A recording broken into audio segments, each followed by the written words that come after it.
Now we turn to something big, some big news. Believe it or not, Joe Biden has somehow mustered the energy to embark on a 3-day campaign swing through Nevada and Arizona.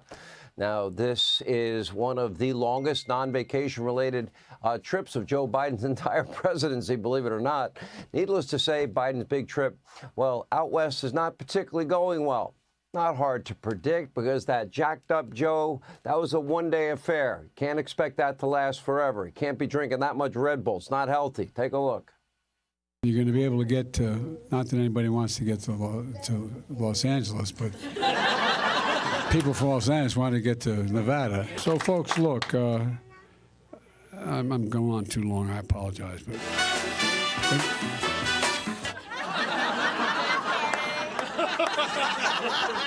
I also met another mother named Latree. Latree Shoe. Where's Latree? Latrice, excuse me. I really mean it. Doing everything.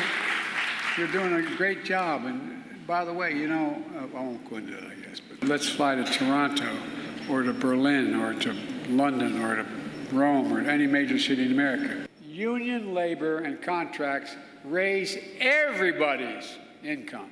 Everybody's income. Other than the mumbling, bumbling, stumbling, rambling incoherently, one of Biden's main objectives during his trip is a campaign outreach to Hispanic voters. As reported by Axios, quote, President Biden will use a stop at a Mexican restaurant in Phoenix to announce a national program to reach Latino voters, as his campaign now is rushing to reverse gains that former President Trump appears to be making, huge gains with Hispanic American voters.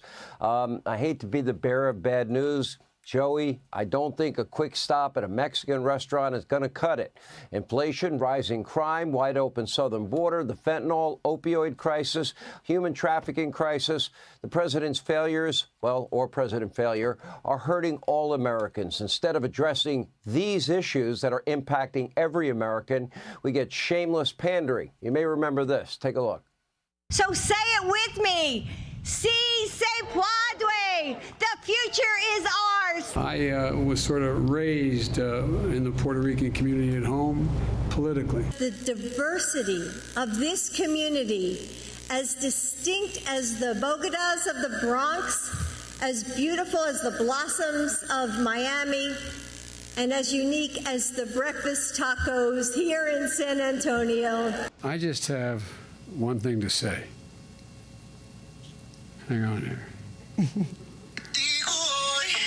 All right.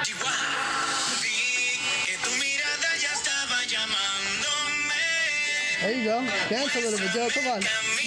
I'll tell you, my man. I'll tell you what, if I had the talent of any one of these people, I'd be elected president by acclamation. A disaster in every way imaginable. But while Biden makes a complete fool out of himself, well, let not your heart be troubled.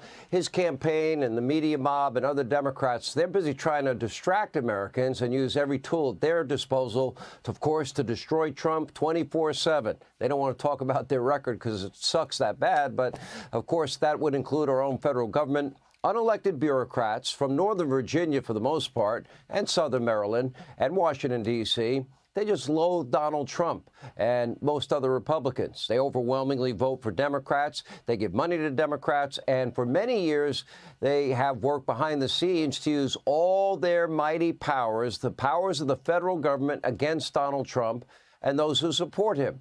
And this is known and affectionately and rightly called the deep state.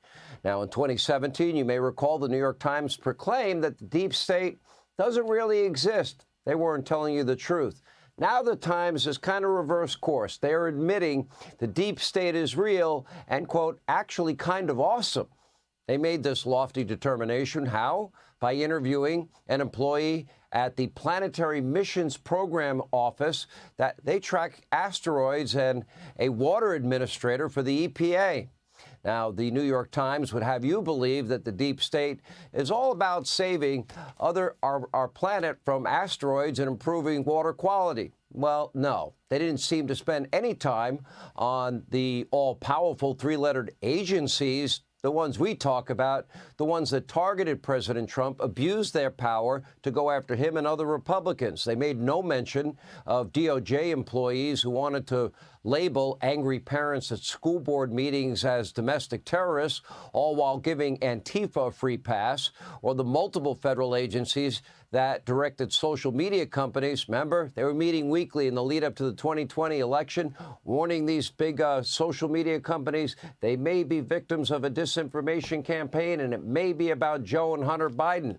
And, of course, then they also froze Twitter accounts that shared the very true Hunter Biden laptop report from the New York Post, in spite of the FBI having confirmed its authenticity in March of 2020. And then when Facebook and Twitter both asked the FBI whether it's true or false, they wouldn't give them the truthful answer, because that's the deep state working on Joe's behalf.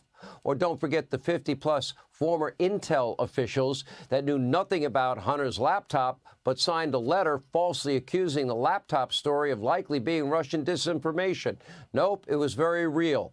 Or the hundreds of officials who knowingly lied and propagated the Russia hoax day in and day out for 3 long years against Donald Trump. They knew the truth. Or the early morning raid at Mar-a-Lago and stacked felony charges over classified documents against Trump, but no charges for Biden, no charges for Hillary Clinton. No reasonable prosecutor would prosecute. Remember that? July 2016, Mr. Higher Honor himself, James Comey.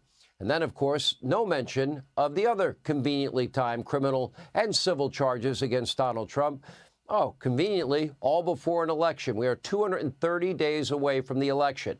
Now, the New York Times has conveniently turned a blind eye to all of this in order to give their liberal, left-wing, radical readers a fun talking point and gaslight you. Anyway, Elon Musk must accurately refer to the New York Times as the mouthpiece for the deep state. He's correct. The truth is clear. As we speak, multiple courts, they are now being used as a political weapon. Nowhere is this more obvious than in New York, where that far-left judge ordered Donald Trump to pay a record $454 million bond after unilaterally and arbitrarily deciding that Donald Trump's properties in New York and Palm Beach are actually worth a tiny fraction of their true market value. We have proven this to you over and over again. Now, one prominent businessman is now sounding the alarm, all while irritating one fake news CNN host in the process. Take a look. There are no $500 million bonds. Never been done before. Never. This law has never been applied. Forget about Trump. Nothing to do with Trump. Everything to do about America and the New York brand. I love this state. My children live here. A horrible message to everybody around the world watching this. Absolutely horrific. Well, wait, Kevin, but hold on a second. Kevin, Trump what would will be be gone one day. This Attorney General will be gone one day. And this is what you want to tell people around the world. I have a wonderful voice, and it won't be talked over. Kevin O'Leary, I would like to hear what you have to say, but America. What are you doing? Not America. But it's not America, but it is the Laura Coates live show, and I am speaking. Kevin O'Leary is dead on accurate, or as Jonathan Turley put it, we are witnessing mob justice. Look at this. Basically, his position is in order to get any other judge to look at what I've done to you, you've got to come up with basically $500 million just to appeal. It's like a judge saying, I'm going to take your house away, but you can appeal my decision. You just have to sell your house in order to do it. Many people look at this as a type of almost mob justice, as, you know, the Attorney General ran on bagging Trump. She's now pledging to seize his property just because he can't come up with his bond. At some point, the courts have got to step in and say, look, this is just simply enough. All right, so the question is, where do we go from here? What precedent does this set moving forward? Hey, Sean Hannity here. Hey, click here to subscribe to Fox News YouTube page and catch our hottest interviews and most compelling analysis. You will not get it anywhere else.